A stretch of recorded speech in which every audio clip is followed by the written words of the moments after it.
Bem-vindas e bem-vindos ao Bold Steps, o podcast para quem quer dar passos ousados na carreira. Eu sou Letícia e eu tô aqui junto com a minha parceira, Gisele.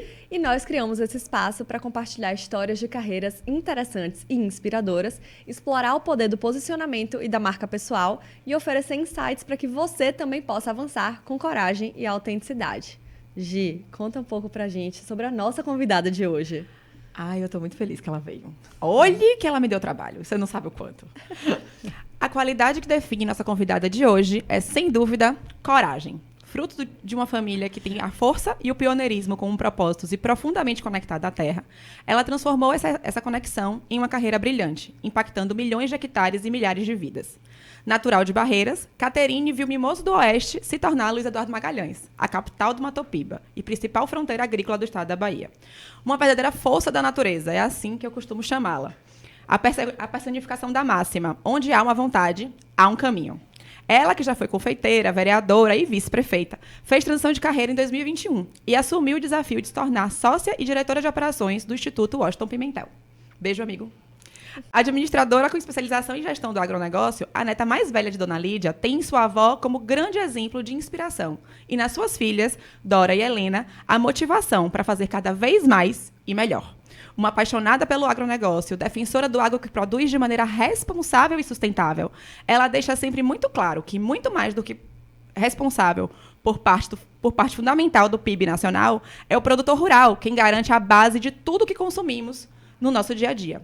Bem-vinda ao Bold Steps, Caterine Rios. Bem-vinda!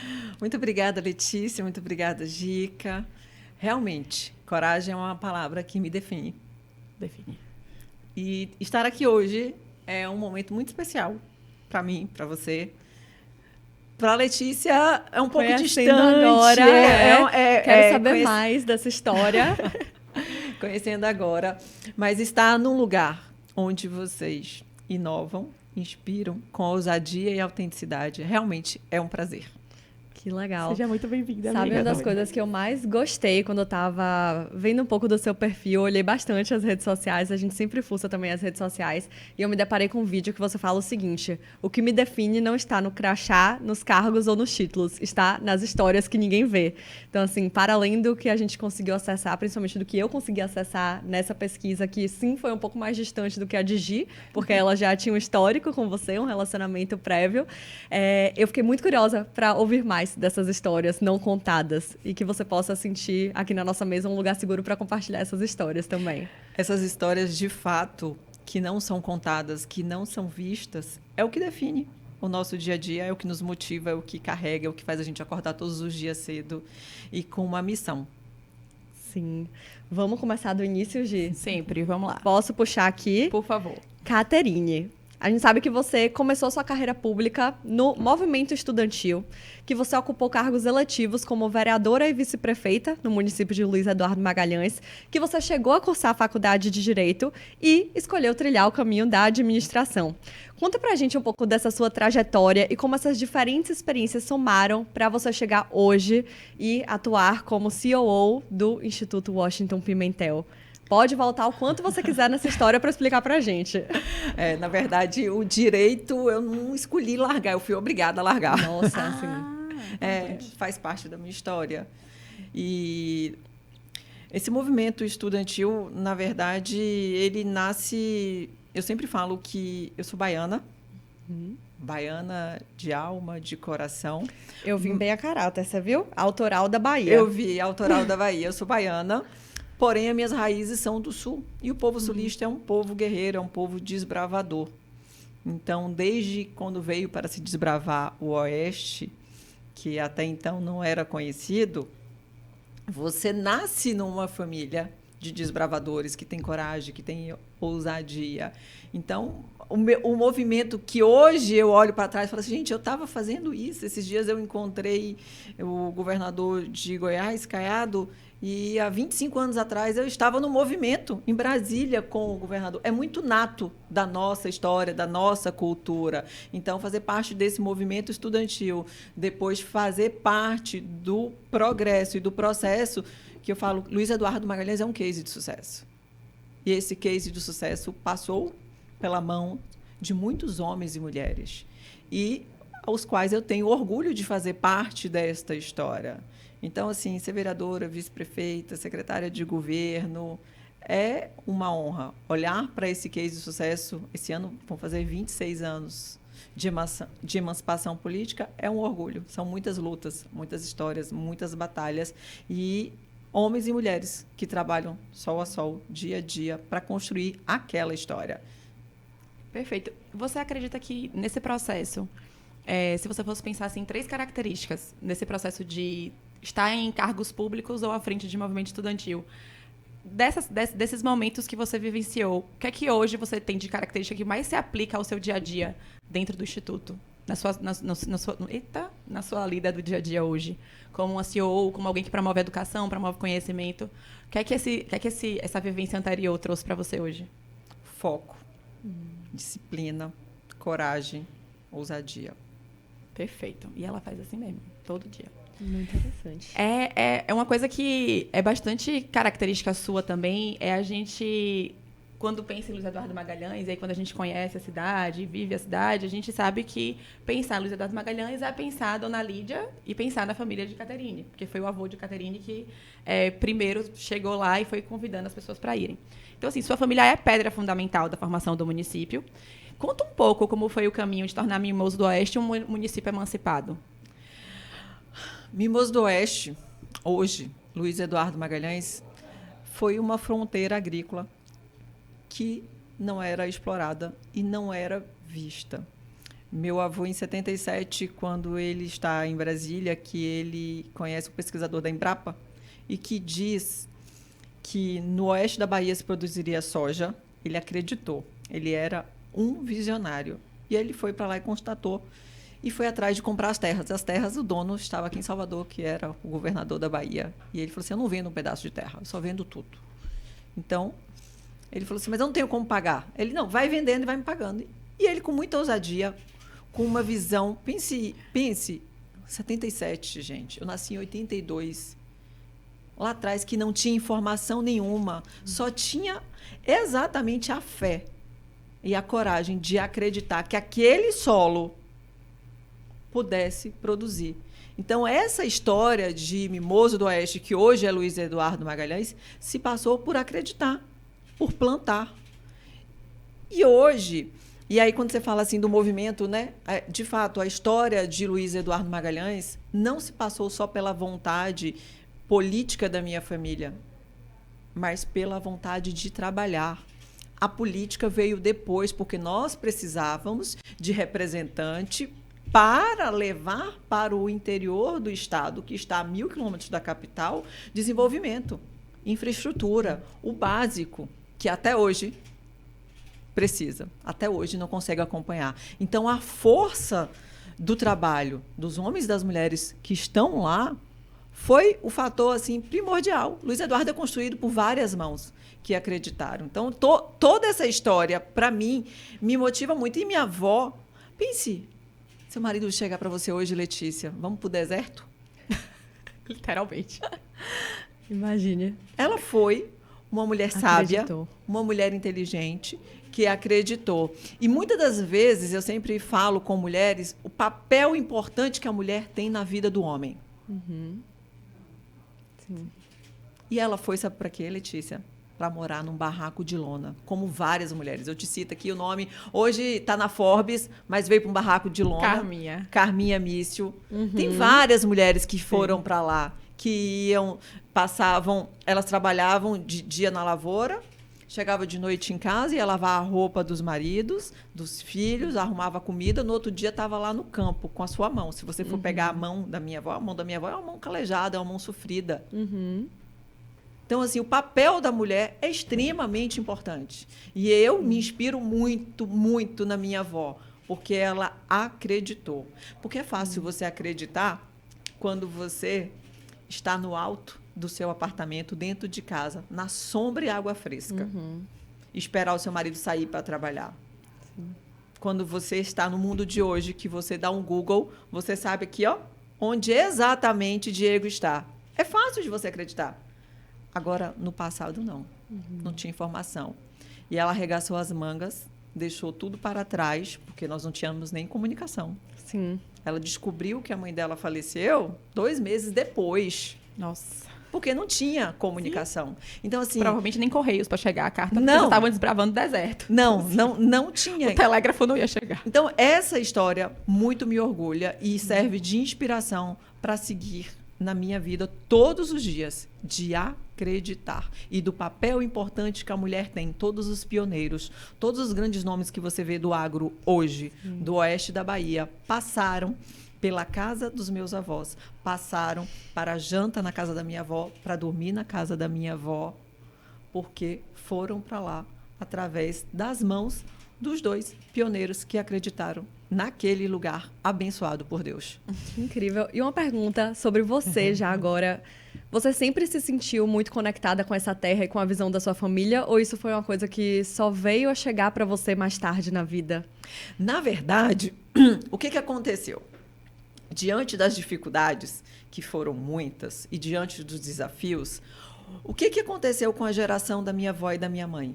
Você tem que estudar, você tem que ser doutor. Você não pode, porque a terra é sofrida. Você ir para o sol, você acordar todos os dias, você reza para chover, você reza para parar de chover. A fazenda é a maior indústria a céu aberto que se tem. Então, eu sempre tive, desde a minha vida inteira, eu brinco com as minhas filhas, o que elas pensam hoje de ir para as férias, eu não pensava de ir para as férias. Dezembro a gente tinha que ir para a fazenda, porque estava plantando, tinha que cuidar da lavoura, tinha que cuidar se ia ter lagarta, tinha que cuidar se não chovesse, tinha que ter replantio, você tinha que estar em cima da terra. Então, eu nasci e cresci assim. E a minha avó dizia muito que nós deveríamos ser doutores. Tinha que ser doutor. Então, nessa jornada, eu acabei, por muito tempo, queria fazer direito, fui fazer direito, deixei de fazer direito quando meu pai foi assassinado, eu tinha que andar 90 quilômetros para ir para estudar. É isso que eu estou te falando, a facilidade que vocês têm aqui em Salvador, de quem está na capital, eu tinha que andar 90 quilômetros. E a faculdade que tinha em Luiz Eduardo era administração. E nesse meio tempo, a gente teve a emancipação no ano de 2000 de Luiz Eduardo Magalhães, eu comecei a trabalhar na prefeitura e fui fazer a administração. Foi onde forjou e fez com que eu pudesse entender da vida pública, de você fazer mais, de você pensar para o coletivo e com a vocação natural, que é o agronegócio, não tem jeito. E quando eu falo do agro, eu falo para as pessoas, eu estava falando com uma amiga essa semana aqui em Salvador, e ela, não, mas me explica, como é que é o agro? O que é o agro? Que empresa que é do agro? Eu falei, o que você veste é do agro. A cadeira que você senta é do agro. A geladeira que você abre, o que tem lá dentro é do agro. É porque a gente tem uma visão distorcida do que é o agro. O agro é, sim, o que você faz na terra, o que você planta, o que você colhe, mas é o que você processa, o que está na indústria, o que movimenta esse país. Então, é tudo isso. Não tem como você não se ver, não estar. E 2021, e aí foi uma volta minha numa transição de carreira, onde eu volto com o meu olhar, depois de 20 anos na administração pública, voltada para a gestão do agronegócio, de qualificar, de colocar para fora da porteira tudo aquilo que a gente dentro da porteira faz muito bem, que foi quando eu fiz transição de carreira, que eu assumi um instituto com o Washington Pimentel. Que legal, vamos chegar lá. Vamos sim.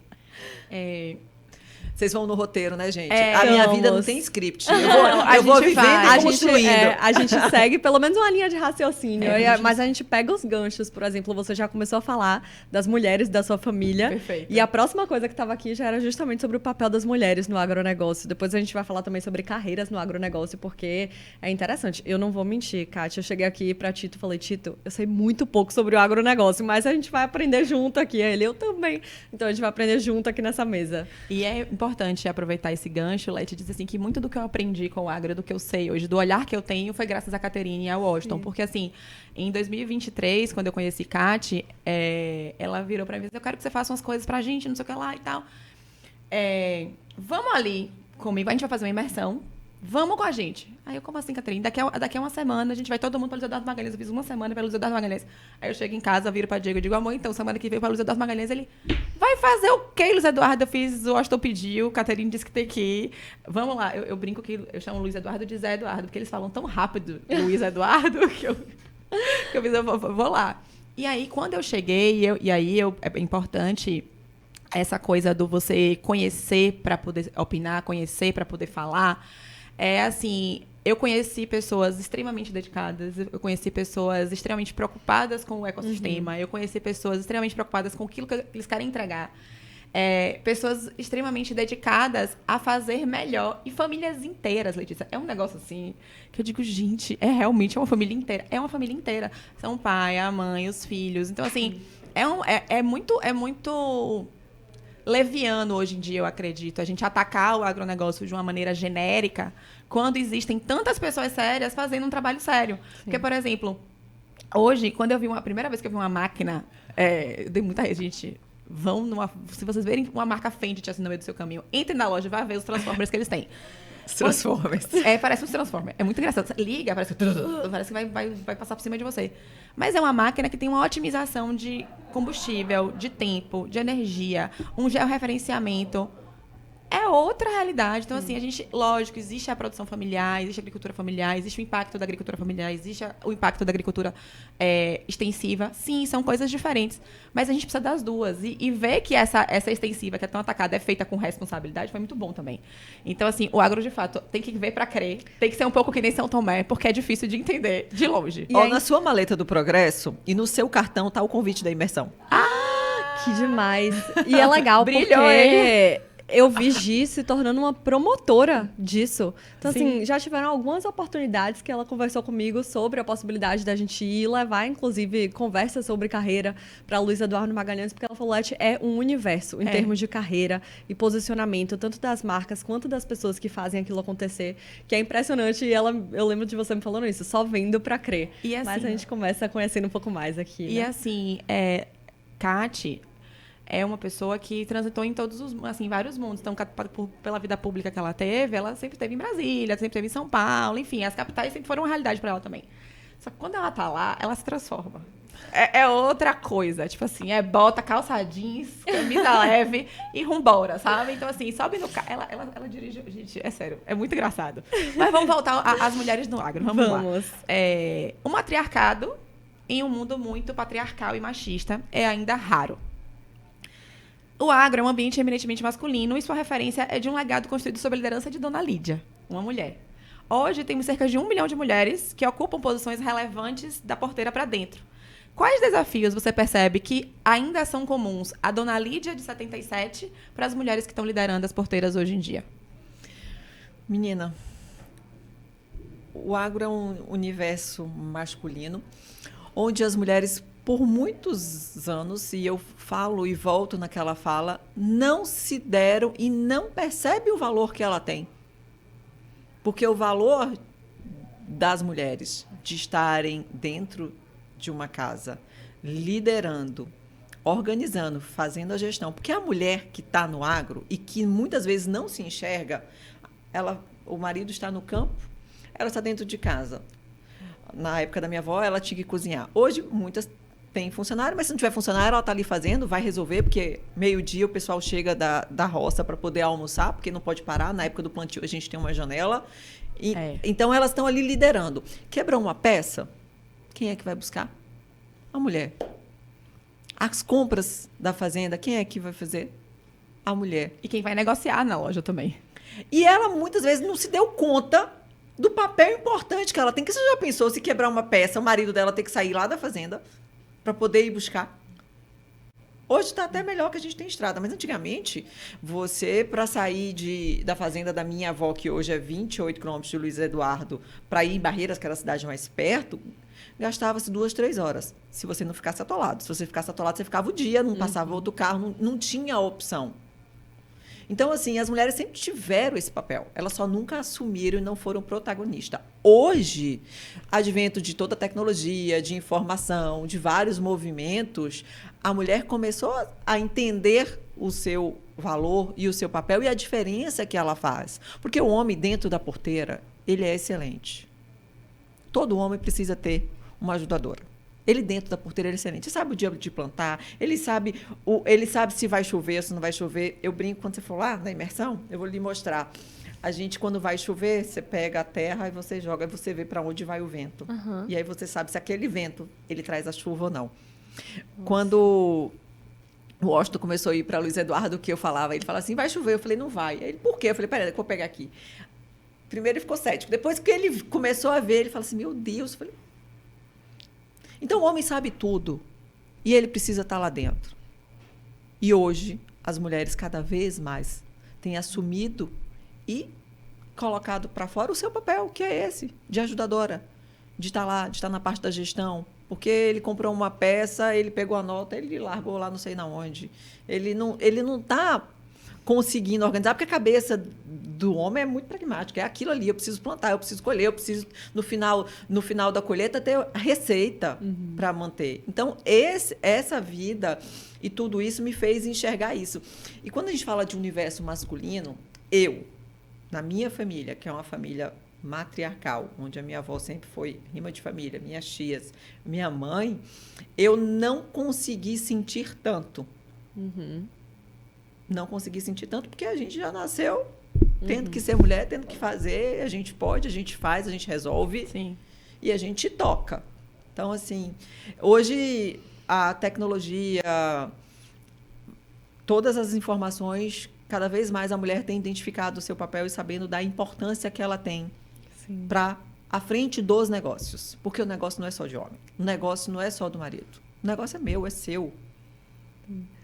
Que interessante. E eu vi que você tem 2 filhas. 2 filhas. E aí eu quero Pinga saber... fogo, espalha brasa. Dora e Helena, 2 queridas.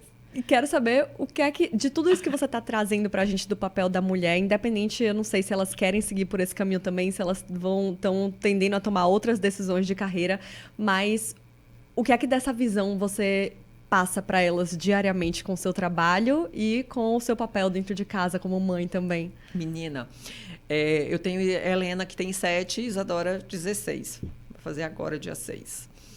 E como eu venho de uma família de mulheres fortes, determinadas, a gente é exemplo. E cada dia mais eu percebo o quanto meu tem nelas. No final de ano, a Isadora fez uma homenagem para mim e aí ela colocou assim, todos os dias eu acordo com o seu café da manhã e o seu sorriso. Que coisa linda. E que a gente nunca perca nós 3, né? Que somos nós 3. E isso, para mim, quão é importante? Porque tem dia que você acorda, você não está afim de fazer nada. Mas não, eu tenho elas. Eu tenho que acordar, a mesa do café tem que estar bonitinha, tem que estar organizado, tem que ter o horário da escola. Então, ela começou a escrever e falar, mãe, quanto eu lhe admiro pela sua disciplina, pela sua coragem. Mesmo nos dias difíceis, eu observo que você coloca um sorriso no rosto e segue. Então, para elas, de fato, eu represento a força e a coragem. E a disciplina de estar todos os dias, independente da situação. Vai ter o café da manhã delas, vai ter a rotina da escola, vai ter a minha rotina de trabalho, de desafios, de enfrentar a vida, de não ficar no mimimi. Eu falo muito com elas, essa geração nova. Eu falei, filha, não tem mimimi. Você vai ter que enfrentar na escola o bullying. Você vai ter que enfrentar no trabalho um colega. Você vai ter que enfrentar na vida um não. Tem que enfrentar. Então, eu procuro ser...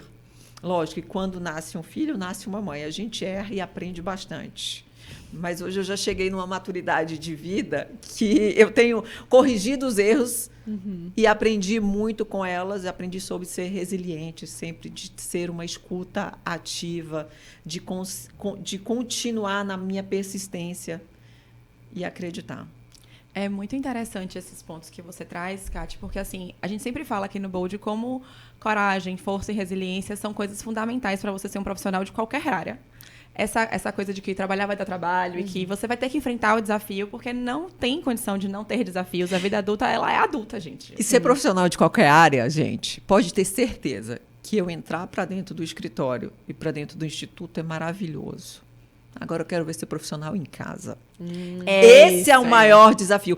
Essa é a maior carreira. Essa é a maior profissão. Este é o aí, legado a de fato, certeza né? é o nosso legado. Este é o nosso maior desafio. É a certeza do legado, é esse aí.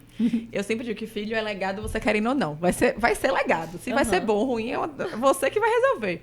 E assim, a gente trazer para as novas gerações, como pais, como mães, a importância da frustração na formação do caráter mesmo. Então, assim, para além de sermos exemplos, para além de sermos pessoas que trazem para eles a forma do que a gente acredita, disciplina, força e coragem é fundamental para a gente poder existir hoje em dia. Assim, acho que desde sempre, desde 77, quando Dona Lídia e o marido... Como é o nome do seu avô? Constantino Catarino Seu de Con- Souza. seu Con- Você sabe que eu tenho o nome do Constantino. vô e da avó, né? Minha avó é tá. Lídia Maria de Souza, meu avô é Constantino Catarino. Ah, por isso Lídia Caterine. Catarine. Lídia Caterine. É, o nome dela é Lídia Catarine. Quando eu descobri, eu fazia Lídia, querida. Aqui no roteiro só tinha Caterine. Caterine, Lídia não é é. novidade pra mim. Não, eu sabia Tô do sabendo Lídia, agora. eu sabia do Lídia. Então, assim, a gente trazer essas skills, assim, né, essas características, esse modo de enxergar o mundo é muito importante. Porque sem a coragem para poder se expor, sem a resiliência para poder resolver caso a exposição gere uma frustração, sem a força para superar a frustração e sem a disciplina para tentar de novo, não vai acontecer nada, gente. Então, assim, acho que são premissas muito importantes e que moldam o sucesso de qualquer pessoa que se colocar. Luiz Eduardo é um case de sucesso porque é feito de pessoas que são moldadas nessa força. Então, assim, lá não tem... chega a ser engraçado, porque quando eu lembro de Luiz Eduardo é muito bom, porque as pessoas, elas realmente acordam bem-humoradas, você encontra com ela, deu muito ruim alguma coisa. Sei lá, tempo de Bahia Farm Show mesmo que é caos. Tá todo mundo preocupado com as coisas e tal. Janela de plantio lá deles, enfim, toda vez tem alguma coisa. E eles estão pensando que vai dar certo. Não tem a possibilidade de dar errado. Vai dar certo. E se Não der certo, existe. vai corrigir. Não É sempre existe. assim. Tem que dar certo. Sim. Desistir é uma palavra que não existe na minha vida e tem que dar certo. Se não der certo, a gente vai fazer até dar certo. Sim. Tem aquele negócio, se não der certo, não tem o Não se. Não tem opção. A gente tem que fazer até dar certo. E é isso que eu estava falando. Quando eu falo que a maior indústria é céu aberto, você tem noção de quantos milhões custa uma máquina? Não faço a mínima ideia. muito. Pra falar a verdade. Que loucura. Pronto. O produtor compra ela acreditando que ele vai plantar, que ele tem a melhor semente, que ele tem o melhor solo. E outra, hoje os solos de lá são ótimos, mas são solos feitos, onde foi investido. Então, assim, o produtor foi ano a ano investindo no solo, investindo em tecnologia para plantar e colher. E ele faz a compra da máquina, do insumo, do defensivo, de tudo, acreditando que vai dar certo, acreditando em Deus, acreditando que vai dar, que Deus vai providenciar. E graças a Deus, Deus providenciou a chuva no tempo certo. Tem altos e baixos, como qualquer profissão, como qualquer indústria. Qualquer mercado tem. Tem seus desafios. Mas o fato de você acreditar... Pensa aí, Letícia, você acordou de manhã, se não chover naquele dia, você perdeu a plantação toda. Aí, ele perdeu, ok? Pronto. Ele vai abrir uma previsão do tempo, ele vai olhar e daqui uma semana vai chover. Ele replanta. Ele não desiste. Sim. Ele não larga. Não tem a opção. Não, eu não vou mais plantar, eu vou desistir. Eu lembrei agora de um dia que eu estava lá em Luiz Eduardo, a gente estava chegando para visitar uma fazenda, e aí o cliente deles plantava feijão. E feijão não pode colher na chuva. Assim, se chover, não pode chover. Não pode chover. E aí a gente tinha combinado a visita, ia ter um café, eles tinham feito tudo pra gente, só que ameaçou chover, e ia chover. Eles largaram tudo, tipo assim, a gente chegou, eles estavam nas máquinas, colhendo na maior velocidade que eles conseguiam, aquilo que eles conseguiam conseguir salvar antes da chuva. Eu chego a me arrepio. Que eles iam conseguir salvar. Esse dia foi sensacional. Antes porque do dia todo mundo chegar, ficou na fé, torcendo, rezando. Foi, vai dar tempo, vai dar tempo, vai dar tempo. Ai, eu tô toda arrepiada. E eles... As máquinas todas no campo, assim, e eu olhando assim, eu faço, rapaz, que loucura, Tipo assim, é como se diz assim, do nada, para tudo, todo mundo sai do que tá fazendo e vão todo mundo pros tratores, pras colheitadeiras, para poder colher o máximo que puder, porque vai chover e se chover a gente perde o plantio. E eu fiquei Perde assim, a colheita. Aí depois, né, a gente subiu em picape pra acompanhar as máquinas. Aí foi uma aventura mesmo. Pra gente que é da capital, foi uma aventura. Pra eles era, tipo assim, adrenalina de trabalho. É normal. Aí quando a gente acabou, que a gente foi tomar café, era como se eles não tivessem passado aquele perrengue, sabe? E a chuva caindo. Eu fazia assim, gente, que figuras são essas, velho? E Caterine, minha filha, aqui é assim. Aqui a gente resolve, só tem a opção de resolver. Não tem outra opção. Sim, é muito interessante ouvir vocês duas falando sobre algumas dessas habilidades que hoje são muito características suas, habilidades e atitudes também.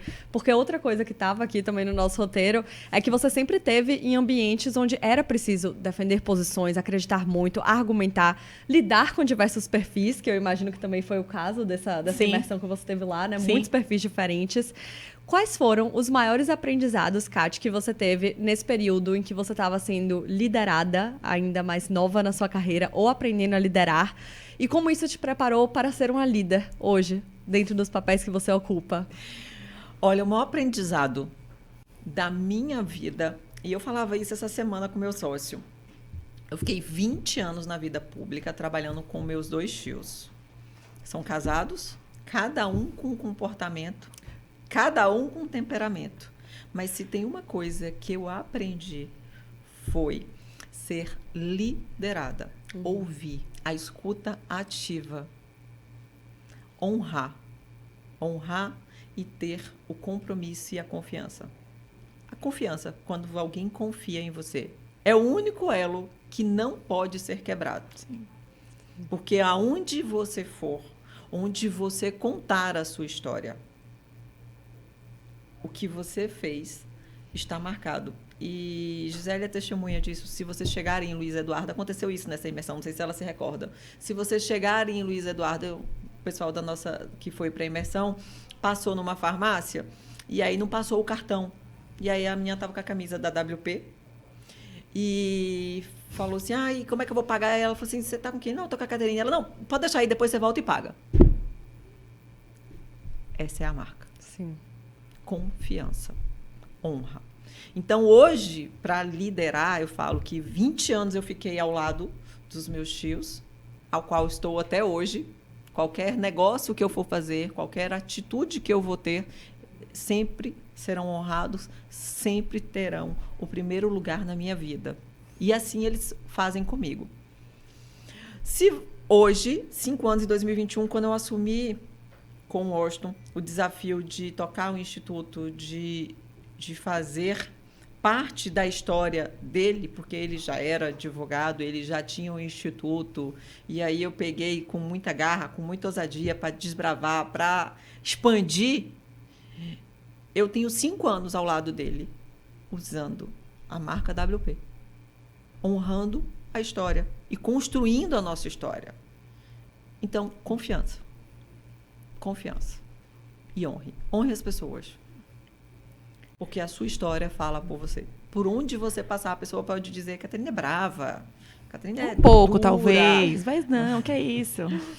Mas nunca vai dizer que eu traí.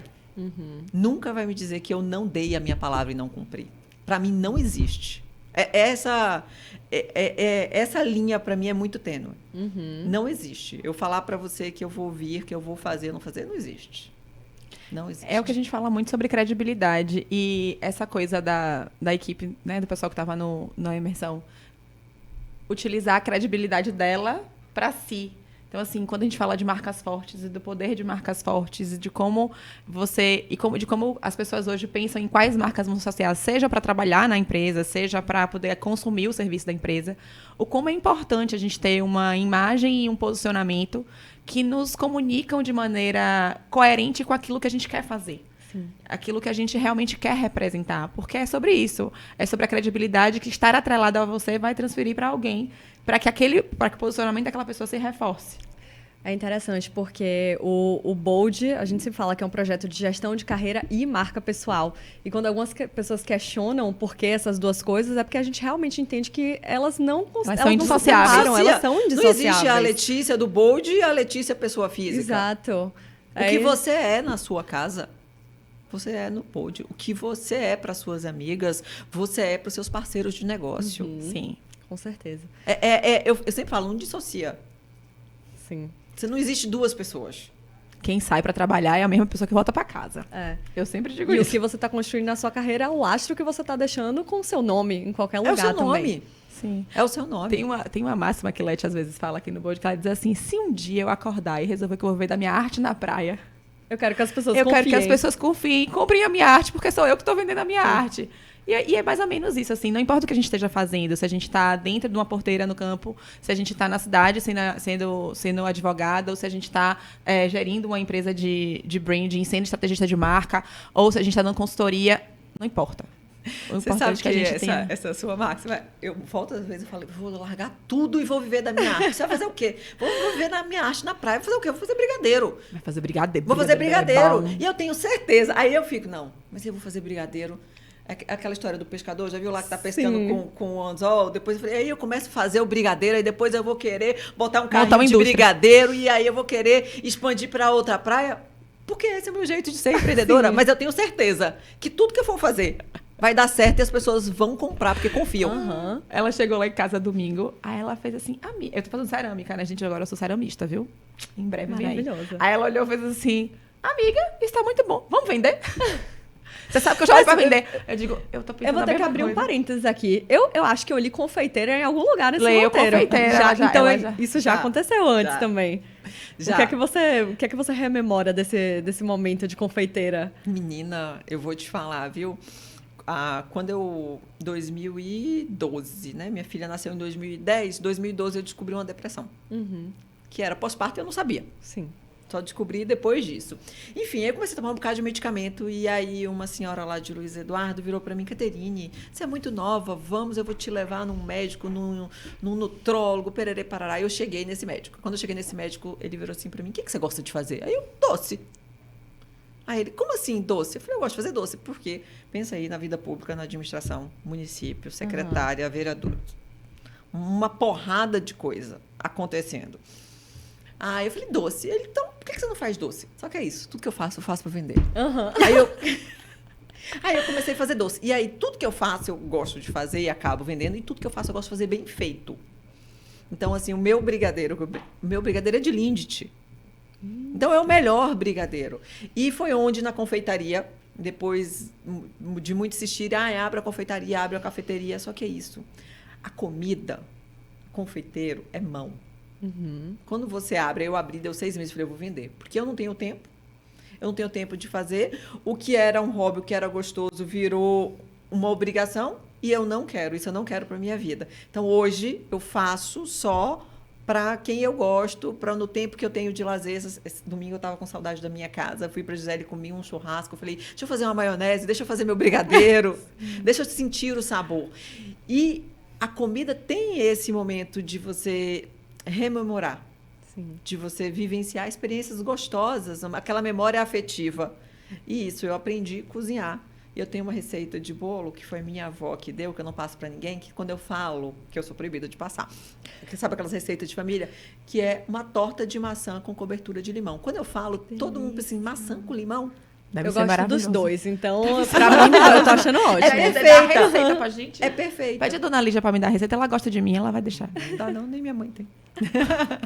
Vai ter que passar adiante na família, pelo menos, para as meninas, né? Ensina ela e nem adora, pelo amor de Deus. As duas meninas já cozinham.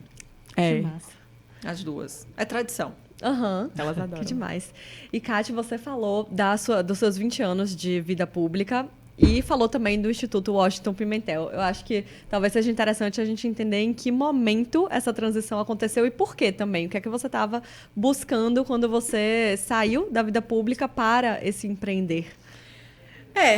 A minha trajetória é marcada por ciclos. Uhum. E transições e escolhas. Eu estava no 2000, eu nunca me esqueço, eu sempre falo, o Washington, na época, prestava serviço para o município, só que eu não conheci o outro sócio dele. Uhum. E eu tinha uma amiga que sempre falava assim, você precisa conhecer o Washington. Ele é empreendedor, ele é visionário. Aí eu, não, sem saco. Passei de 2017 a 2020 sem conhecer meu sócio. Eu conheci o outro sócio dele, que era o que trabalhava conosco, que era o que atendia o município de Luiz Eduardo Magalhães. E quando 2020, que passou a eleição, eu era, né? Agora eu pedi exoneração. Eu era servidora pública com carreira consolidada, com todos os cargos possíveis que eu podia atingir no executivo. Eu atingi o que eu queria almejar. Em 2020, numa transição de carreira, eu encontrei aqui em Salvador, por acaso, meu sócio. E essa amiga em comum apresentou e quando eu conversei com ele, eu falei, que cara fantástico. Adorei. Visionário, sonhador. Meio doido de vez em quando. Não, ele não é doido, ele é sonhador. E o que ele precisava era encontrar alguém que executasse. Sim. Porque quando você conversa com ele, quando a pessoa é visionária, e aí eu vim, meu avô visionário. Quando você conversa com alguém que é visionário... Meu avô visionário, eu me chamo Lídia, vai dar bom. Quando você conversa com alguém que tem uma visão de futuro, que para muitos é chamado de louco, a loucura dá certo. Você precisa só ter alguém para acreditar. Sim. E aí foi nessa transição de carreira que eu estava olhando a vida pública, 20 anos de vida pública. As pessoas, quando você está num cargo público, eles sempre olham para você com um olhar assim, se você fez sua obrigação. Se você não fez, você foi incompetente. Se você comprou um carro, é fruto da administração. Se você viajou, é fruto daquilo. Estava cansada. Primeiro que a nossa vida nunca foi pautada na administração. Quando a gente entrou na gestão pública, era para fazer o bem, era para expandir, era para empreender. Tanto que Luiz Eduardo é um case de sucesso. Sim. Não era para tirar proveito próprio. Porque eu falo que quem está na vida pública, eu tenho dó. Tenho. Porque é uma vida desgastante. Então, neste momento que eu conheci o Washington, que eu conversei com ele, que eu me apaixonei pelo projeto, pelas ideias, eu entrei de corpo, alma e mente. E eu nunca me esqueço, porque aí você é concursada, com salário de secretária. O dia que eu falei com a minha tia, eu vou pedir a exoneração do concurso. Ela, você não vai fazer isso, você é louca? Falei, vou. Você não vai fazer? Falei, vou. E aí eu te conto mais. Tudo que for de administração pública, de gestão, eu sei. De cor e salteado. Tudo que o Washington estava me apresentando era muito novo no meu universo. E aí, toda a matéria que ele mandava, tudo que ele mandava, eu comecei a ler. E aí eu ficava assim, meu Deus, eu sou maluca. Eu não sei nada disso aqui, para onde vai, nem para onde vem. Quando você vai falar... Quando você vai para São Paulo, que você vai para ter uma reunião nos bancos e fundos, todo mundo fala muito termo em inglês, né? Aí ficava, Jesus, que maluquice. Para mim é tão simples, tão prático. Você compra, paga, vende, quanto que é o juro, você negocia. Aí daqui a pouco você começa, não, porque vamos fazer Selizenbeck na fazenda. E eu, meu Deus. Então, mas eu acreditava muito. E acreditei e deu certo. E essa transição chegou na minha vida na hora certa. Na hora que eu poderia voltar para as minhas raízes, que era contribuir para o agronegócio fora da porteira. Que era falar com o produtor rural, com a sua família, sobre governança, sobre planejamento sucessório, sobre quebrar alguns tabus. Se você falar em sucessão, lá, eu vou perder o poder, vai tomar a minha fazenda, meu filho... Vai mandar em mim, meu filho vai mandar em mim. Eu não vou mais decidir? Você falar em tributário, você falar em pagar imposto, você falar sobre andar, sabe? O produtor rural não pensa. Então, eu pude, e o Washington me fez ter essa visão, que eu podia contribuir, continuar dentro do meu ecossistema, que, na verdade, é o meu legado, é a minha raiz. Então, assim, para mim foi muito especial. Nós, agora, novembro de 2025, nós fizemos 5 anos dessa parceria de sucesso, construída com propósito, com bases sólidas e com objetivos claros. Acho que é interessante falar um pouco também do que é que faz o Instituto, para quem não conhece. Eu falo, olha, tudo que for do agro, tudo que for para o produtor, a gente faz. Mas quando a gente iniciou o Instituto em 2021 e começamos a trabalhar com o produtor rural, foi neste foco de implantar a governança, de melhorar, de fazer o planejamento sucessório, de melhorar as estruturas de garantia, de melhorar os contratos. O que é isso? Letícia, se você for a Luiz Eduardo, eu falo, você vai ficar assim, produtor rural... Irei. Opa! O produtor rural compra uma fazenda de alguns milhões de reais na palavra. Isso é inacreditável também. Na palavra. E você chegar... E aí hoje, como os filhos saíram muito para estudar e voltaram, e aí você chega e...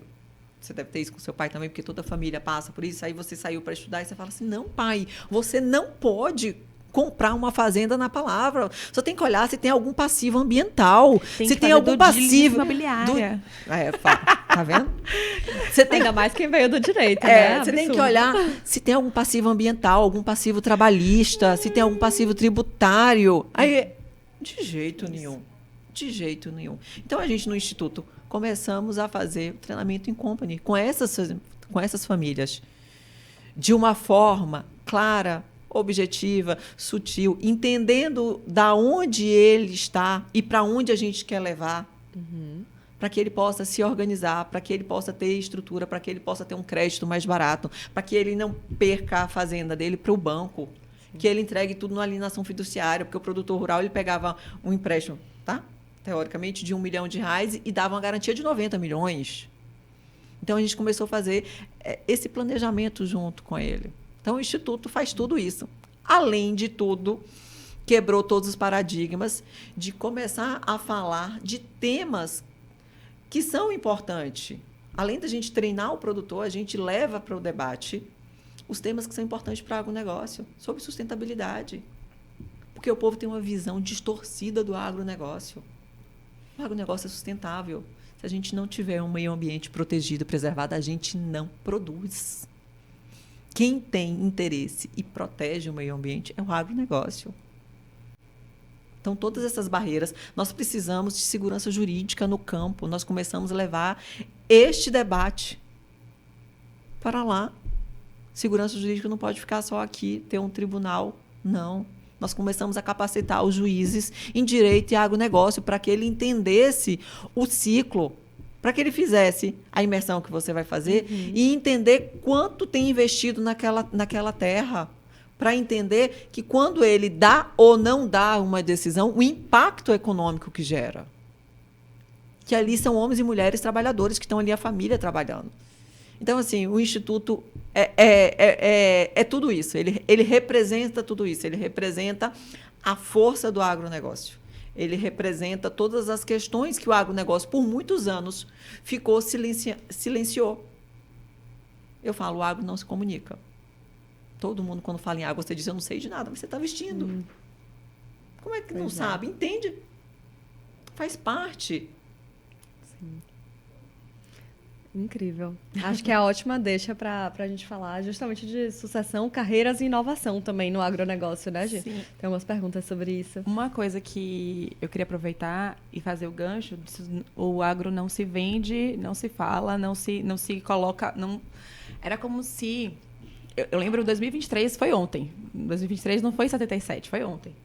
E eu cheguei lá, é muito engraçado, porque eu sou exatamente esse case. Era caso assim, não, gente, pelo amor de Deus, destrói, polui, sabe? Grila. Eu só sabia o errado, só sabia o que faz ruim, né? O que faz mal. Desmata, que faz queimada. Aí lá vou eu para a fazenda. Aí eu presencio o pessoal correndo para colher o feijão. Aí eu presencio as coisas. E aí você percebe que, de fato, a importância da gente falar em nome próprio, da gente falar em primeira pessoa. Que branding não é só para grandes marcas, é para cidades. Branding é para um perfil de mercado. A Kátia, como ela falou, ela é uma pessoa que apoia muito as mulheres. Ela sempre traz para a mulher esse olhar de fortalecimento. E eu lembro que em 2024, a gente, na Bahia Farm Show, ela fez um painel só com mulheres. E aí ela me convidou, eu tive a honra de estar junto com grandes produtoras. E naquela mesa tinha aquela que seria a atual presidente da Associação Baiana de Algodão. Que é hoje. A Alessandra Zanotto. E a Lê, ela... Que é outra pessoa que você fala bastante também. Falo bastante. Porque a Alessandra, enfim, são outras coisas. E aí, a Lê falou muito claramente assim, fez assim, eu preciso de vocês. Porque desmistificar tudo que tem cristalizado sobre a gente e tudo que tem cristalizado sobre o poder da mulher na posição de poder, eu preciso de vocês. De todas vocês. E uma coisa que Catherine faz muito bem, e aquela coisa do você precisa acreditar e permitir que as pessoas vejam pelos seus olhos. A gente nunca vai conseguir ser empático com alguém 100% se a gente não consegue colocar o sapato daquela pessoa. E aí ela pega você pelo braço e te dá o sapato dela. Ela faz você ver o que ela vê.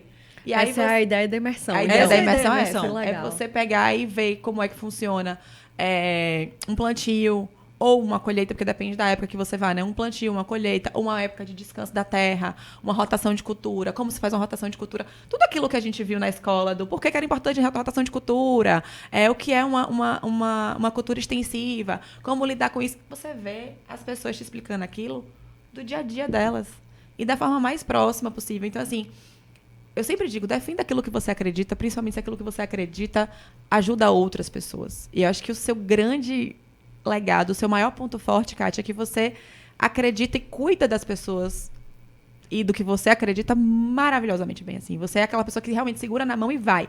Então, você faz isso com os produtores, que são seus amigos da vida inteira. Você chega no Eduardo, ela é literalmente a prefeita da cidade, porque assim, todo mundo cumprimenta, todo mundo fala e tal.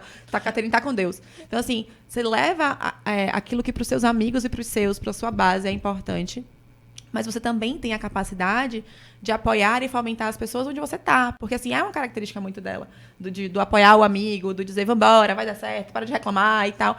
É aquela coisa, é o jeito dela de ser na cidade com o aprendizado que ela teve no campo. Vai ter que dar certo. Não tem opção de dar errado.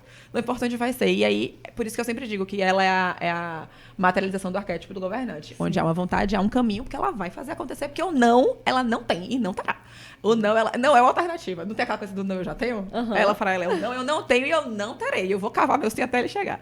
Boa. Então, assim, quando a gente pensa nessa coisa das carreiras no agro, como a gente estava conversando, a gente tem muitos mitos que precisam ser desmistificados. Muitas coisas que, graças à atuação como a sua e de Washington no Instituto, a gente consegue saber, trazer, né? Sustentabilidade, tecnologia, sempre foram colocados como coisas muito distantes do agro.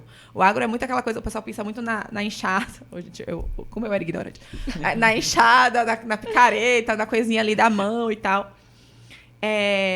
Quais são as estratégias que você acredita que tem feito diferença na conscientização do senso comum sobre esse universo com a realidade que ele tem hoje, de fato? Expectativa e realidade. É você quebrar paradigmas. É o que a gente fala na imersão. Você tem que levar para crer. Não adianta eu ficar falando. Por muito tempo, quando eu falo, o agro nos comunica. Por que o agro nos comunica? Porque o produtor rural está pensando em trabalhar, em construir, em plantar e colher.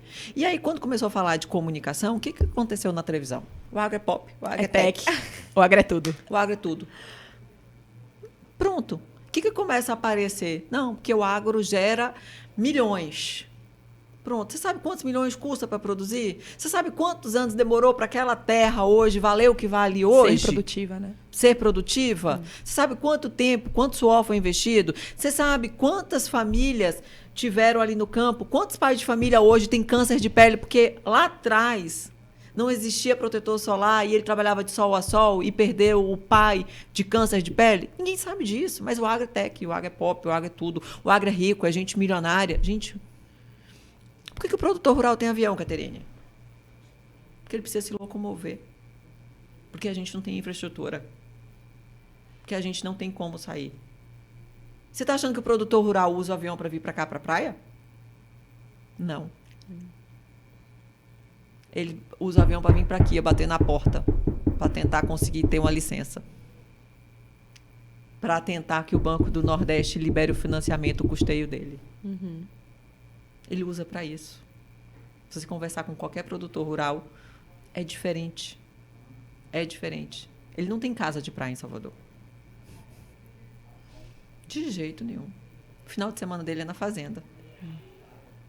Então, todo esse universo. E você só consegue se comunicar e mostrar se você for lá. Uhum.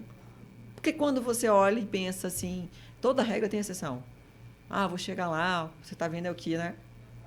Look lindo e maravilhoso. Mas quando eu tô lá, é a bota, é no campo, é no dia. Tem um momento? Tem. Mas, assim, a realidade é outra. Você não vai chegar lá, encontrar uma madame, filha de um produtor rural, lá na fazenda. Ela está lá no meio dos funcionários, trabalhando junto, na lida. Sim. Seja homem... Seja mulher, está todo mundo trabalhando, produzindo. E aí, muitas vezes, essa voz foi silenciada. Porque... E aí deixou o mundo, deixou todo mundo falar. Pensando o que queria, né? Pensando o que sempre queria. Tem alguém que está falando. Se você não está falando de você, sempre tem alguém que está falando alguma coisa. Pensando o que queria. Então, isso tudo, essa é a grande contribuição. Sim. De fato, todas as vezes que a gente faz imersão com bancos, fundos, com poder executivo, legislativo, judiciário, a visão muda. Muda, porque você consegue enxergar e viver aquela experiência e entender. Porque eu cheguei aqui, lindo, olhei a charge, adorei, a parede maravilhosa. Eu sei o sufoco que é. Eu sei o que demorou para colocar de pé, para escrever uma matéria. Agrada um, desagrada outro. Eu sei o que passa? Não sei, é fácil julgar. Então, é por isso que você tem que conhecer. E o que eu tenho lá no meu Instagram, das histórias, de tudo que tem por trás, é isso. Eu sempre procuro levar para lá, para que as pessoas possam conhecer. Essa é a missão. Porque lá atrás a gente acreditou. Lá atrás a gente plantou. E nós estamos colhendo dia a dia. Só que a colheita nem sempre é vista para todos com bons olhos. Então, a gente tem que tirar as vendas. A gente tem que mostrar a realidade. Você trouxe esse lá atrás e você falou algumas vezes que no tempo, inclusive, de Dona Lídia, sua avó, o produtor ele tinha falado assim, vou fazer meu filho, meus netos serem doutores para irem para fora. Então, há 30 anos, os produtores rurais eles educavam seus filhos para irem para a cidade e se tornarem doutores. Só que hoje, no entanto, esses mesmos produtores precisam estruturar a sucessão dentro das suas porteiras. Como é que você percebe o impacto dessas escolhas de 30 anos atrás, de 40 anos atrás, hoje, na realidade das propriedades rurais? Muito interessante, porque foi o que você viveu. Um choque. É um choque. Sim. É um choque de realidade, porque eu sempre falo, lá atrás, tinha que estudar e ser doutor. Porque era muito sofrido. Hoje, a propriedade rural, depois de tanto ele investir e acreditar, é o maior bem, é o maior patrimônio. E aí ele entendeu que fruto de todo o suor dele derramado naquela terra, que ele precisa preservar, que ele precisa ter perenidade. E aí?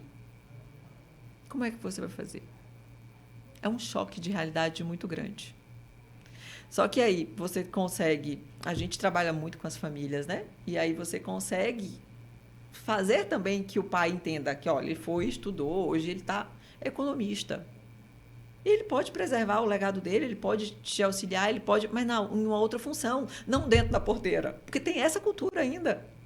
O pai quer que o menino ou a menina volte para dentro da porteira, para tocar a fazenda. Não, ó. Mas se ele tiver lá, a gente implantar, tiver um escritório, que ele possa fazer os controles, que ele possa fazer um planejamento, ter uma governança estruturada. Isso está contribuindo para você, isso lhe auxilia, porque você vai para a fazenda, você vai cuidar, tocar o manejo de forma com a mente tranquila, não precisa se preocupar com o banco, não precisa se preocupar com a tarifa, você não precisa se preocupar em analisar um contrato, porque você tem seu filho que se formou em doutor. Porque ser doutor, para ele, é ter uma faculdade. Sim. E que ele vai estar à frente do seu negócio. Mas é um choque de realidade, porque você explicar isso para minha avó é difícil. Você... Vamos falar da nossa amiga Alessandra Zanotto. Sim. Alessandra Zanotto foi para Goiânia, se formou, estudou, e aí voltou para dentro do negócio. E o pai dela, tem ela e a Fernanda, são duas filhas mulheres. Sim. Então, ela está sempre ali, ó. A palavra final é do pai. Sim. Mas é isso. Com muita sabedoria, resiliência e persistência, ela conseguiu pegar tudo que ela viu no mundo fora, que ela estudou, e começar a implementar. Mas aí você tem que ter sabedoria. Sim. Tem que ter sabedoria. E essa... tem que ter resiliência, tem que ter coragem, tem que ter a disciplina. Tudo que a gente já falou aqui hoje. Gente, não tem regra. Qual é a regra do sucesso, Caterine? É verdade, não tem regra. Sim. É você fazer todos os dias. A mesma coisa. É você fazer todos os dias. Essa é a regra. É você não parar no obstáculo. Sim. Ah, não, eu não quero... Eu estava falando com uma pessoa aqui em Salvador essa semana. Ah, não, é porque minha carreira não foi legal, porque eu tive um problema com meu pai. Eu falei, você sabia que 80% das empresas brasileiras são familiares? Você sabia que o problema que você enfrenta, todo mundo enfrenta?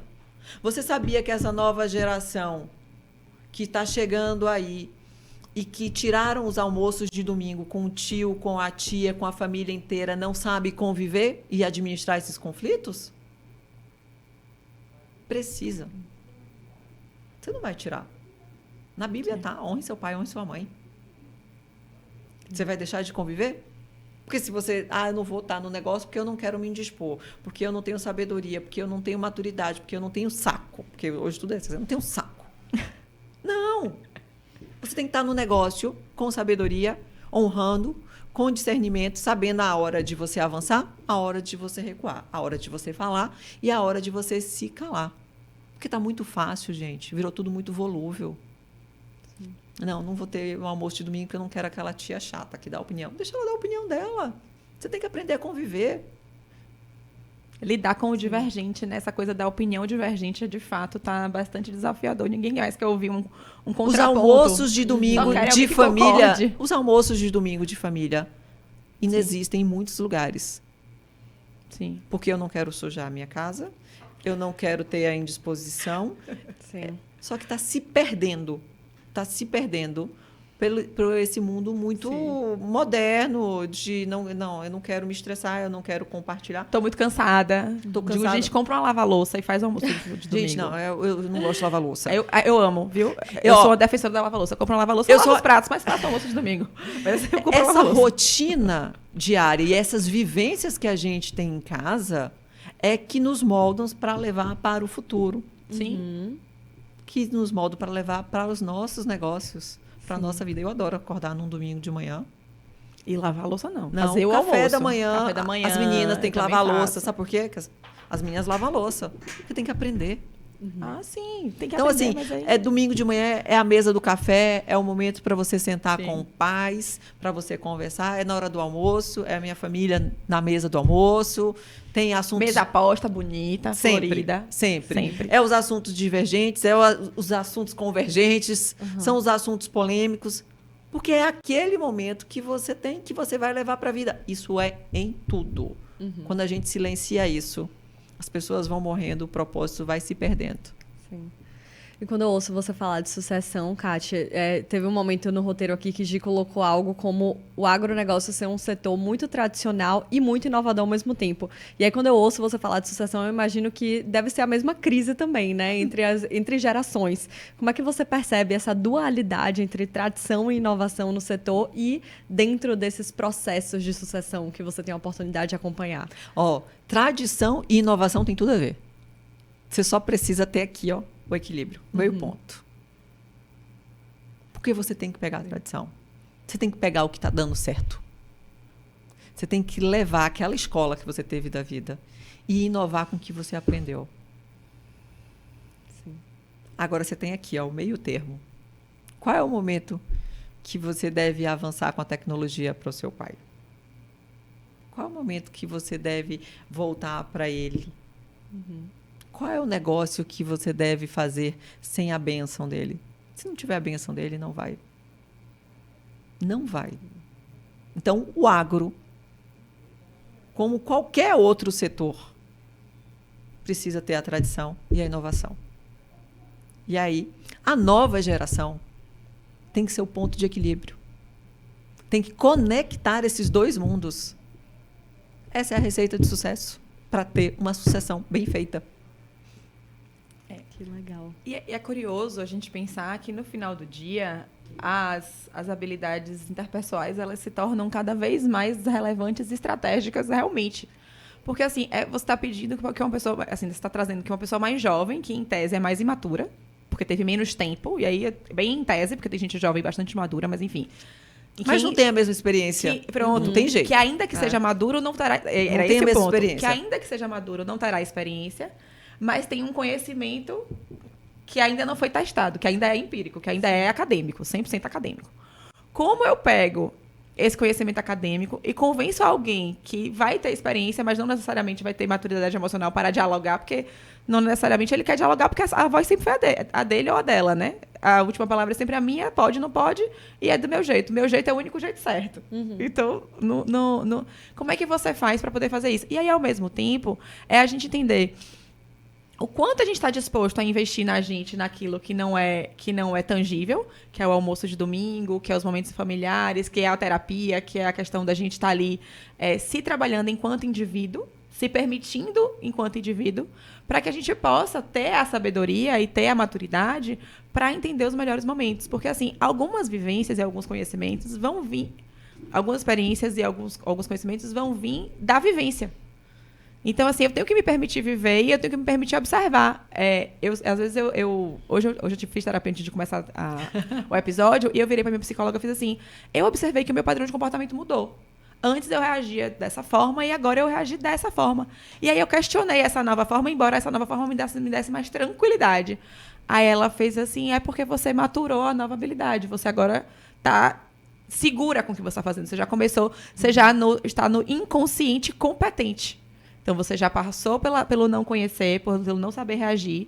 Você já passou por perceber e não saber agir. E agora você treinou conscientemente essa nova habilidade que ela já está sendo feita pelo seu corpo de maneira, né, pelo seu cérebro, de uma maneira inconsciente, natural. Por isso que te assustou. Você não pensou sobre. Você só fez. E é um pouco disso. Então, assim, a gente não pode negligenciar nunca em nenhum setor do mercado, nenhuma área de atuação. Nunca as habilidades interpessoais, as habilidades sociais. Porque, assim, elas somam com as habilidades técnicas e fazem uma diferença absurda. Kátia, eu tenho uma curiosidade. Quando eu eu fiz a imersão, né, que eu comecei a conviver mais com o agronegócio, eu vi que existiam muitas carreiras para o agro. Para além do agrônomo, né, do veterinário, inclusive o tratorista, que quando eu vi o que era um trator hoje, eu fiz, não é só uma carteira de motorista para essa pessoa dirigir isso aí. Quais são as... Com a minha carteira de motorista não saía, olha... Com a minha foi ótimo, a minha mesmo não dirige isso aí. Não dirige nem o caminhonete que vai para fazenda. Não é nem o trator. Não há dúvida de que dentro da porteira tem muito trabalho, e sempre teve. Mas quais carreiras você observa que são fundamentais para o bom funcionamento da propriedade rural e que fogem, assim, um pouco do óbvio, né, daquilo que a gente já conhece? Olha, o agronegócio, por muito tempo, só tinha o produtor. Com o advento da tecnologia, de todos os investimentos que foram feitos, o agrônomo é o papel fundamental. Fundamental. Alinhado com a visão do dono. Porque não adianta, o olho do dono engorda a boiada. Hoje, o agronegócio, pelo papel, pela expansão, nós temos consultores, advogados, nós temos gestores financeiros, nós temos administradores, nós temos RH. Especializado em agronegócio. Em agronegócio. Hoje, essa cadeia... Aí você falou do tratorista. O tratorista tem que saber ler e escrever. Antigamente, qualquer um não precisava ter carteira, não precisava ler, não precisava escrever, porque hoje ele opera uma máquina altamente tecnológica. Hoje, não tem um mecânico que vai não precisa ir lá no campo. É só pegar o chip da máquina, passou, igual a leitura de um carro. É surreal. A máquina é georreferenciada. E se ela der um problema no meio da lavoura, porque as lavouras são enormes, então aí a máquina gera Gente, é muito surreal. A máquina gera um sinal para a concessionária. A concessionária chama o tratorista pelo telefone, né? Dentro da máquina, pelo rádio da máquina. Ela aciona, é altamente tecnológica. É surreal. Aí ele fala assim, não, você tá sentindo e tal. E tem um detalhe. Esse transformer mesmo que eu conheci, você pode operar de um transformer, outros 8. Sim. Muitas carreiras em tecnologia, então. Muitas carreiras em tecnologia, assim. É uma coisa que... O campo hoje é um hub de tecnologia. E que tem oportunidades excelentes. Melhoramento de semente. Tudo. Biotecnólogo. Tudo. É surreal. Tudo. É muito bacana. É legal, porque quando você conta que antes a ideia das famílias era mandar o filho pra fora pra se tornar doutor e assim, que ele não voltasse pra terra. Sim. E hoje você fala, você pode até mandar seu filho pra fora, ele pode voltar e pode não trabalhar dentro da porteira. Ele pode trabalhar fora, mas ainda assim está ligada ao negócio da família, ligada com esse ecossistema. Então, essa pra mim era uma das perguntas que eu estava mais curiosa pra fazer. As oportunidades e as carreiras dentro do agronegócio. Então, bem legal de ouvir. Kátia tem uma paixão especial. Ela é muito apaixonada por tudo, mas tem uma coisa que, assim, é a paixão da vida dela, que é a Bahia Farm Show. A feira que ela foi lá em Ribeirão com o tio, buscar e tal. Desde 22, o Instituto buscou alterar a lógica de uma feira agrícola. Então, assim, você viu essa feira nascer e você, quando você faz a transição de carreira, você volta realmente para revolucionar a feira. E você focou em trazer, e essa revolução veio a partir do conhecimento, veio a partir da educação, trazendo discussões estratégicas entre produtores e autoridades, reforçando com isso o compromisso de promover a educação e a evolução constante desse ecossistema. De onde surgiu essa ideia? E o que é que vocês percebem de ganho real desses debates mais próximos entre a cidade e o campo? O produtor ele precisa de máquinas. Mas, além de máquinas, ele precisa de conhecimento. Ele precisa de segurança jurídica, ele precisa de crédito, ele precisa de melhores instrumentos para poder tocar o seu negócio.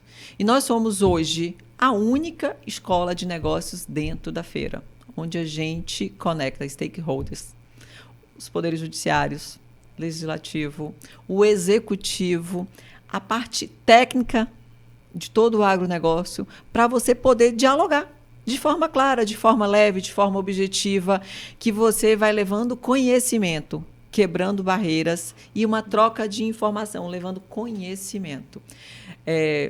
Quando você... Tem uma passagem na Bíblia que fala, né? Conhecer a verdade vos libertarás. Então, o Instituto dentro da feira é para levar conhecimento. E liberdade para o produtor. E liberdade para o produtor rural. E a Bahia Farm Show é um grande case de sucesso.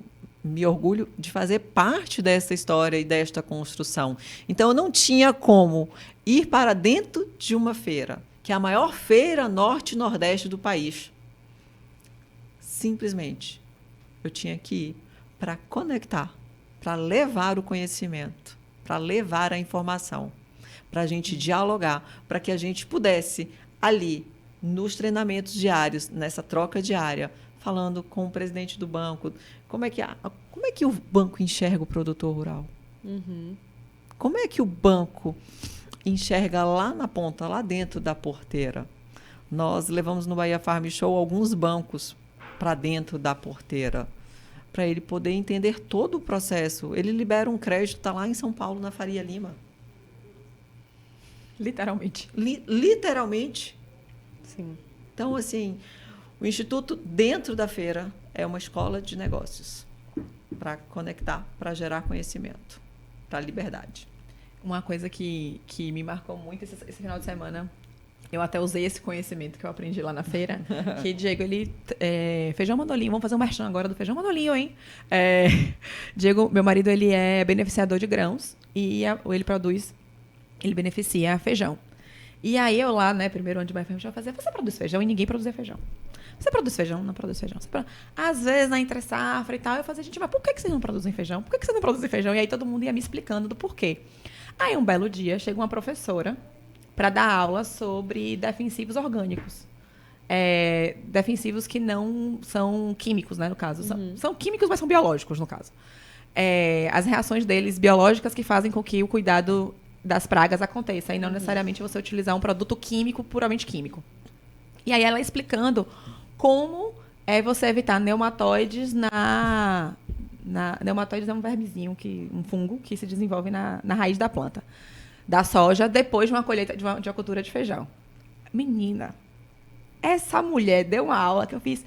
Agora eu entendi, então. Aí chegava algum produtor que já tinha feito amizade, né? Tipo uma Alessandra, um Moisés, enfim, algumas pessoas que são mais próximas da Caterine que eu fiz, já pode produzir, viu? Professora fulana estava aqui hoje, dizendo que se você fizer o controle biológico assim, da entre safra da soja com o feijão, vai dar certo, não vai ter neumatoide. Aí ele olhou pra minha cara e disse, tá, aí você liga pro agrônomo. Aí teve um deles que me deu fale com o meu agrônomo e veja o planejamento. Bicho, o brother já tinha planejamento da fazenda para os próximos 3 anos. Qual eram as próximas... Sabe fazer... muito trabalhoso isso aqui.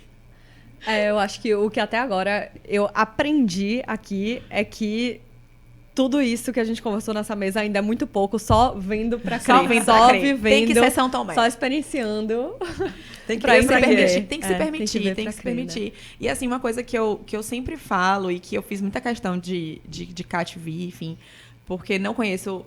A Alessandra e Fernanda são apaixonadas pelo agronegócio, também defendem. A Alessandra viaja hoje com a BAPA para levar o agro para todos os lugares. Assim, eu não conheço ninguém como Caterine que tenha um brilho no olho, uma força aguerrida, assim, de falar e defender aquilo que ela acredita e de fato desmistificar, assim, alguém a serviço de levar conhecimento, levar transformação, levar liberdade e ao mesmo tempo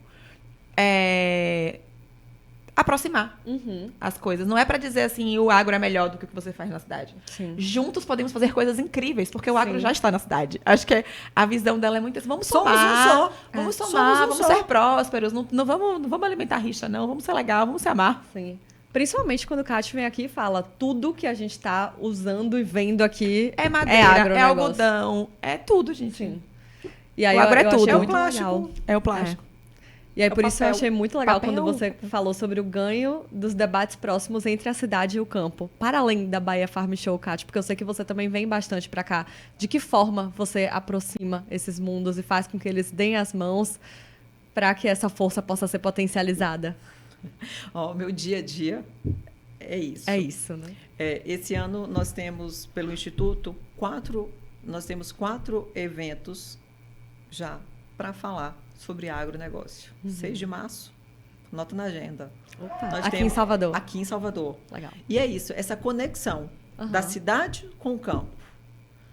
6 de março nós temos o Fórum de Defesa do Agronegócio. Vai ser lá na ACB. Uhum. O ano passado, a gente conseguiu realizar aqui no Tribunal de Justiça da Bahia o primeiro Congresso Baiano de Direito e Agronegócio, porque o judiciário também sempre foi um tema muito distante, onde se falavam e nunca foi conectado para entender qual a importância da segurança jurídica para o produtor. Sim. 8 de maio nós já temos aqui o segundo Congresso de Direito Baiano. E Bahia Farm Show de 8 a 13 de junho. Legal. E 11 e 12 de setembro, nós junto com o LID Bahia, vai ser o LID Agro em Luiz Eduardo Magalhães, com uma imersão. Muito legal. Você viu? Que onde há uma vontade há um caminho. Eu vi em 2022, 2023, ela dizendo, não, que eu quero fazer isso, que eu quero fazer isso, que eu quero fazer aquilo. Ela tá fazendo tudo que ela disse que ela ia fazer. Exatamente. Exatamente. Essa mulher é um fenômeno. E essa conexão de que você fala, né? Unir, é a gente falando, é a gente conversando com as pessoas, mostrando a realidade. Porque quando você fala, estou dizendo essa semana, minha amiga falou assim, mas assim, como é o agro? Eu vou falar o quê? Eu falei, isso aqui que você está vestindo é agro. Não existe separação. É uma coisa só. Sim. Nós alimentamos o mundo. Nós construímos uma história de trabalho. E são para todos. Não é para a Letícia, não é para a Gisele, não é para a Caterine, não são para as minhas filhas. Eu falo que tudo que você planta, dá. Eu não tenho uma terra. Pronto, você tem um quintal? Eu não tenho dinheiro. Você tem um quintal? Vamos lá, compra aí uma vasilhinha de semente de coentro, começa a plantar. Vai para a porta ali da sua vizinha, bate na porta, você vende, você começa a gerar. Você não precisa ter grandes terras. Você precisa ter a vontade de fazer algo. Então, a água não está distante da capital. Dá para a gente fazer uma horta lá na sua casa. Dá para a gente ter o alecrim, dá para a gente ter o manjericão, a agricultura familiar, a agricultura... Sabe? São pequenas porções que vão somando e vão unindo. Não existe o campo e a cidade. Nós somos um só. E é bem importante a gente pensar como essas duas realidades de agricultura familiar e agricultura extensiva contribuem entre si também. Porque, assim, claro que a agricultura familiar tem um manejo, uma forma, um jeito de fazer, mas cada um tem a sua função social também. Então, assim, a gente precisa entender. E ambos têm... Quando eu entendi o quão regulados e acompanhados... Algo muito bom aconteceu. Eu acho que o pessoal... pronto. Ai, o pessoal e tava Wagner Moura falando. tá lá. Foi indicado. Eu tava ouvindo hoje de manhã o pessoal fazendo as apostas, estavam apostando então, aí assim, fora. a gente ter essa clareza, ter essa maturidade, entender que são coisas diferentes. Lógico, vai ter o produtor rural extensivo irresponsável, grileiro, vai. O que não cumpre lei ambiental vai.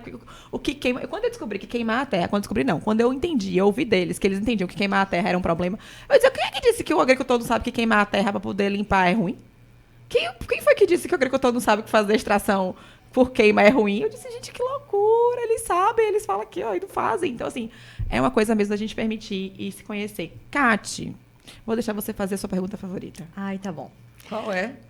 A gente tem uma pergunta, a gente sempre fecha todos os episódios com essa pergunta. E aí eu achei legal, Gi, porque você falou, em 2023, Kate estava falando pra mim, eu quero fazer isso, quero fazer isso, quero fazer Fez aquilo. tudo. E ela está fazendo. Mas a gente quer perguntar pra você, qual é o seu próximo passo ousado? Quais são os próximos passos que você vai estar dando na sua carreira agora em 2026 e pra frente? O planejamento para 2026 já está fechado, mas organizado. E a ousadia agora é a gente partir para o mercado internacional.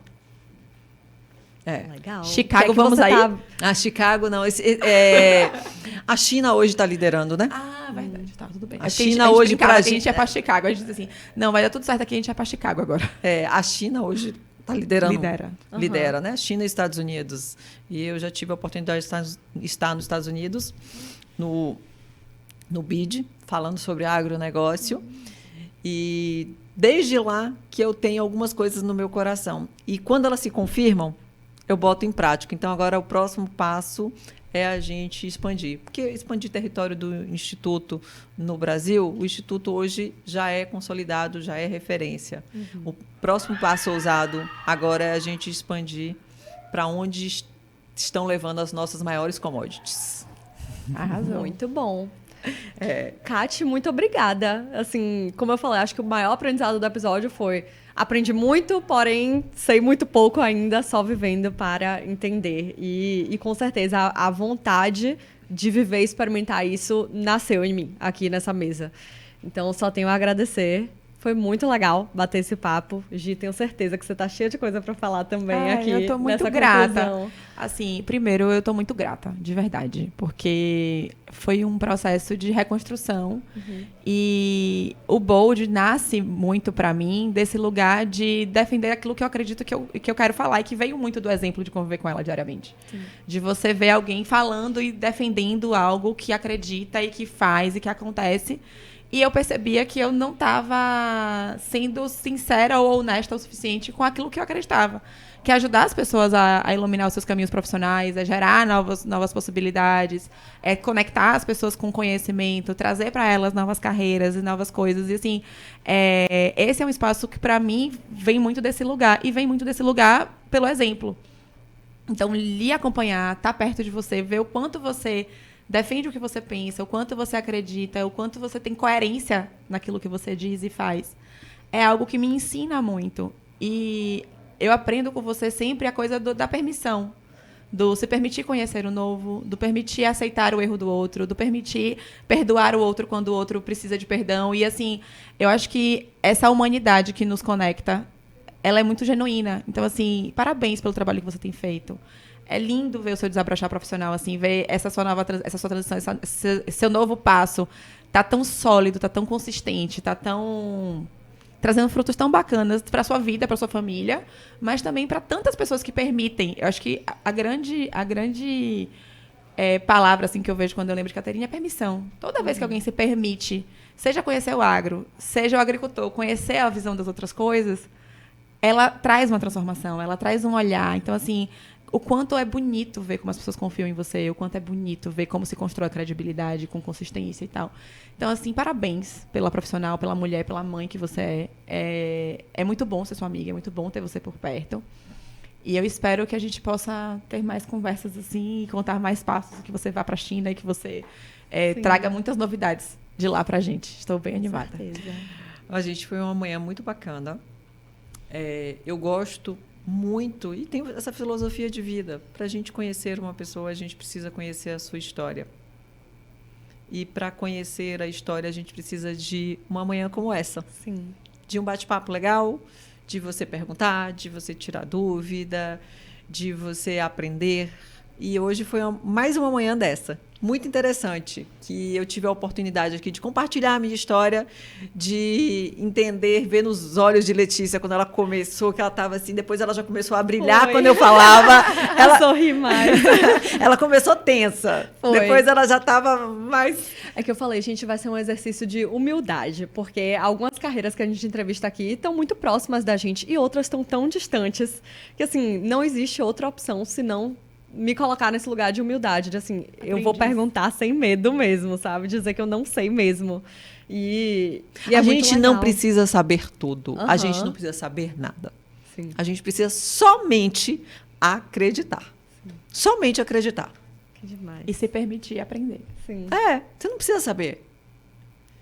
Eu não sei tudo. Uhum.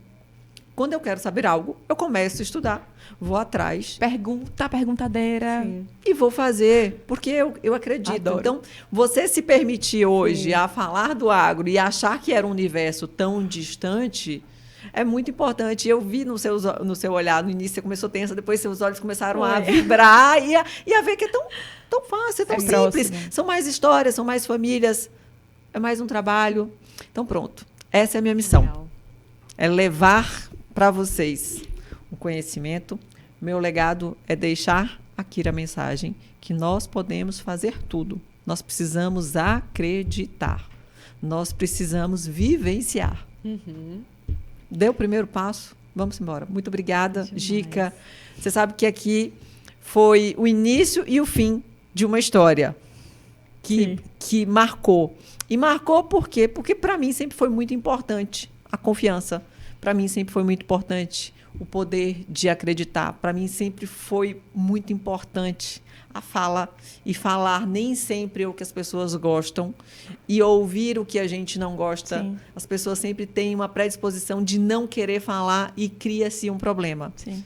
E o problema está em não falar. Não, sempre. Sempre. Então, O não assim, dito é sempre um problema. Muito obrigada. Vamos para os próximos. Vamos. Obrigada. Bootstep em Obrigada. imersão, viu, Luiz Eduardo? Opa! Já Tá eu vendo? vou ler meu Esse convite convite vale ouro, viu, atentamente. senhora? Esse convite vale ouro, Vou ler hein? ele atentamente. Tito, muito obrigada. Aguardem o próximo capítulo. Obrigada, gente. Até a Terceira próxima. temporada bombando.